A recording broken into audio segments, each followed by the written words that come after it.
Salam alaikum wa rahmatullahi wa barakatuh, mes chers élèves. Donc aujourd'hui, je vais traiter avec vous un nouveau chapitre qui s'intitule État des informations complémentaires. D'accord? Donc c'est un état de synthèse établi bien sûr à la fin de l'année, donc ou bien on l'appelle éthique. Est un état de synthèse qui fait partie intégrante des états de synthèse. En effet, l'article 10 de la loi numéro 982 relative aux obligations comptables des commerçants stipule que l'état des informations complémentaires complète et commente l'information donnée par le bilan, le compte de produit échéancier, le CPC, l'état de souscription et le tableau de financement. Donc, il y a 5 états de synthèse de la comptabilité générale. L'état des informations complémentaires ou bien l'éthique doit comporter des précisions nécessaires à l'obtention d'une image fidèle de l'entreprise. Donc, dans cet état de synthèse, bien état des informations complémentaires, on va trouver 4 tableaux. Donc le premier tableau, c'est le tableau des immobilisations. Le deuxième tableau, c'est le tableau des amortissements, tableau des provisions et le dernier tableau des plus et moins-values. Alors pour le tableau, bien le premier tableau des immobilisations entre cofinancières, ou bien on l'appelle état B2. D'accord. Donc c'est un tableau qui comporte les éléments suivants. La nature, c'est-à-dire la nature des éléments. Donc on a bien sûr les rubriques, immobilisation en non-valeur et on va travailler avec les postes et non pas les comptes. Frais préliminaires, charges à répartir sur plusieurs exercices, primes de remboursement des obligations, immobilisation incorporelle, la même chose, on a des postes, immobilisation en recherche et développement, brevet, marque de droit et ainsi de suite, immobilisation incorporelle, terrain et les autres comptes qui font partie des immobilisations corporelles. D'accord. Ici, je répète, on travaille avec les postes et non pas avec les comptes. Alors, le montant brut au début d'exercice, c'est-à-dire des immobilisations donc, avec lesquelles on va commencer notre activité. D'accord. Les augmentations, on a les acquisitions, c'est-à-dire les achats au cours de l'exercice. Production de l'entreprise par l'entreprise pour elle-même, c'est-à-dire les immobilisations qui ont été produites par l'entreprise. Et les virements, c'est-à-dire un transfert d'une immobilisation d'un compte vers un autre compte. Les diminutions, on a les cessions, c'est-à-dire les ventes, les retraits, donc c'est-à-dire une immobilisation qui sera retirée.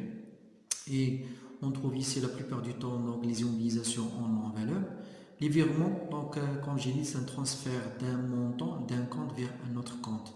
Et le montant brut fin exercice, donc c'est le montant calculé par la différence et l'addition, le montant brut d'exercice, pardon, montant brut au début de l'exercice, plus les augmentations, moins les diminutions.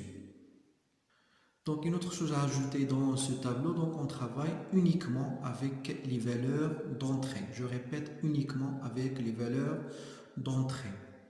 Alors pour le deuxième tableau, c'est le tableau des amortissements. D'accord. Ici, on travaille avec les cumuls, les dotations. D'accord.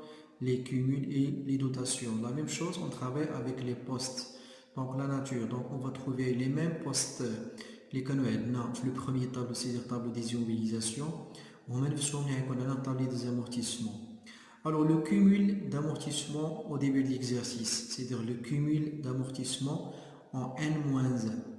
Par exemple, supposons on travaille des travaux d'inventaire de l'année 2019. Alors, le cumul qu'on va trouver dans la première colonne, c'est le cumul en 2018. Il y a un cumul, c'est 2018. Les dotations, il y a 2019. Amortissement sur immobilisation sortie, c'est-à-dire le cumul des immobilisations qui ont été cédées, ou bien les retraits. Le cumul d'amortissement des immobilisations cédées, ou bien les retraits. D'accord. Pour la dernière colonne, on accumule fin exercice. La première colonne plus la deuxième, moins la troisième est égale.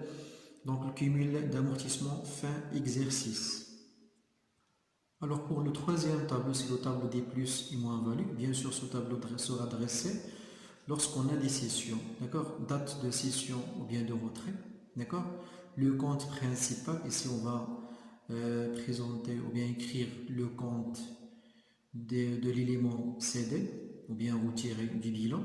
Montant, c'est-à-dire la valeur d'entrée de l'élément cédé. L'amortissement cumulé, c'est-à-dire la date d'acquisition jusqu'à la date de cession. Le valeur nette d'amortissement, c'est-à-dire la valeur d'entrée moins le cumul d'amortissement, c'est la valeur nette d'amortissement. Produit de cession, ou bien produit de cession, c'est-à-dire la valeur avec laquelle cet élément a été cédé, le prix de vente. plus value bien moins value, c'est-à-dire la valeur de cession moins la VNA. D'accord? Le prix de cession moins la VNA est égal le résultat de cession. Si on a un résultat avec le signe plus, donc ce sera une plus-value. Sinon, on aura une moins-value. D'accord? On aura une moins-value. Les bacheliers de l'AM, vous n'êtes pas concernés.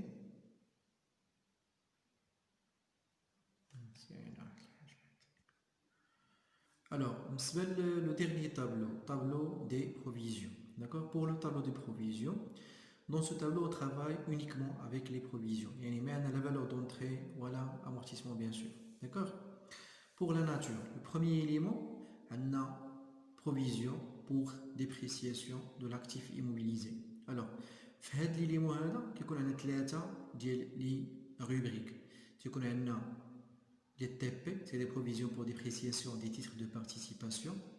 Tu as une provision sur le fonds commercial, provision pour dépréciation des immobilisations incorporelles. Ou tu as la provision sur le terrain, provision pour dépréciation sur des immobilisations corporelles. D'accord?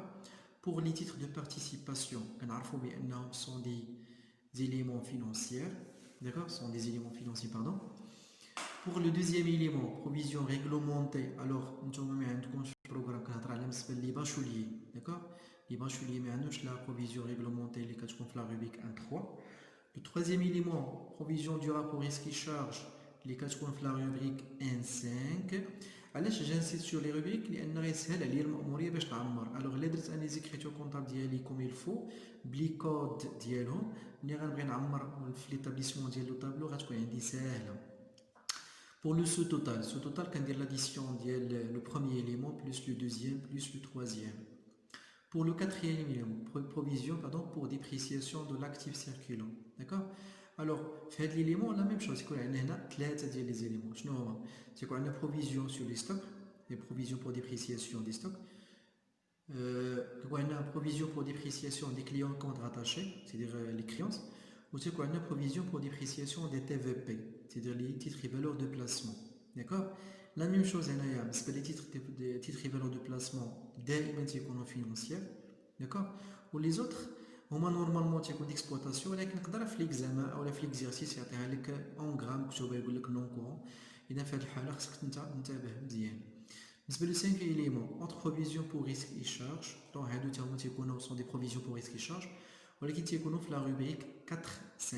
Le sixième élément, provision pour dépréciation des comptes de trésorerie, qu'on bien sûr la caisse ou la banque.